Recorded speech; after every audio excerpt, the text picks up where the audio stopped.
I'm Tarana, and today I'm going to ask you to do a couple of things. Take a look around this room and tell me what you see. Are there people here who are like you? People here who aren't like you? We all have different experiences. We all come from different backgrounds and we have different families. But at the end of the day, we're not all that different. At the end of the day, we're all connected by our emotions. We're all connected because we can relate to each other's happiness. But most importantly, we can relate to each other's sorrow and our grief. Tell me, if you go to see a happy movie or a sad movie, which one is going to make you feel more or relate to the characters? Sad, right? So that's what I'm going to talk about today. I have another question for you. Can you please raise your hand if you have felt these emotions in a situation such as the lockdown? Any sadness, any grief, any loss? Okay, thank you. So during the lockdown, I know we all went in thinking, yay, I get 2 weeks off work or no more going to school. But we came back with fewer family members, less support, and a worse state of mind. Basically, we left with trauma. Students I know started facing all the pressure in online school. And adults could never have a break from their work because their work was at home. And I feel like we all had that pressure to succeed because we were going through such a big change. All in all, we're not better than we used to.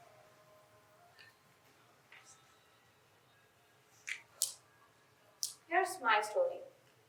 I have this uncle, super sweet, super caring. He spends all his free time cooking and twice as much time eating. He calls me up every Sunday and he's like, Tarana, look what I bought for you. Look, let's make something together. He'd always do that. My uncle passed away over a year ago. And when I first got the news, I was unbelievably sad. I couldn't stop thinking about him. But then I forced myself. My exams were coming up then, so I plunged myself into my studies, and I didn't stop. But what I couldn't see was I was trying not to think about it, trying my best to push those emotions away. And so months later, it came back to me. I thought about him again. And this time, you can't imagine how much I missed his love. I missed his food. I missed his calls on Sundays. This is hard for me to admit. It's hard for anybody to admit. Which is why we bottle it up. Which is why we keep lying to ourselves and we hide it from ourselves. We hide it from our friends, our family, the world. And that's also why we don't know how to deal with it. I know people who've gone through the same thing I have and had completely different reactions.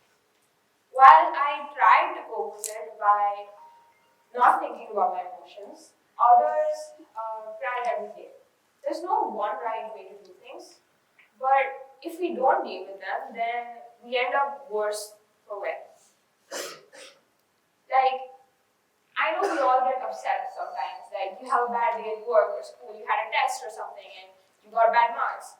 So you come home and your friend or family member says something that you won't regularly be annoyed by, but today, because you had such a bad day, you just snap at them. You just snap, you might say some things you don't mean to. You might just say one comment that really hurt them. One comment. And both the people leave the argument worse than they were before. And that's the thing about drama, it affects us in every single aspect of our lives. Now I want you to do either one of two things today. Either text someone that you trust. We all have that one friend. And tell them about anything that's bothering you. Anything. Or I ask you to text someone that you might have hurt and apologize to them. I know it's not easy, but admit it, we've all gotten mad at some point. We've all made mistakes at some point. And we've gotten mad about other things, and those have led to even worse situations. So the first step is apologizing. I'm not going to force you to do this because I know it's hard, believe me. So all I ask for you today is to try.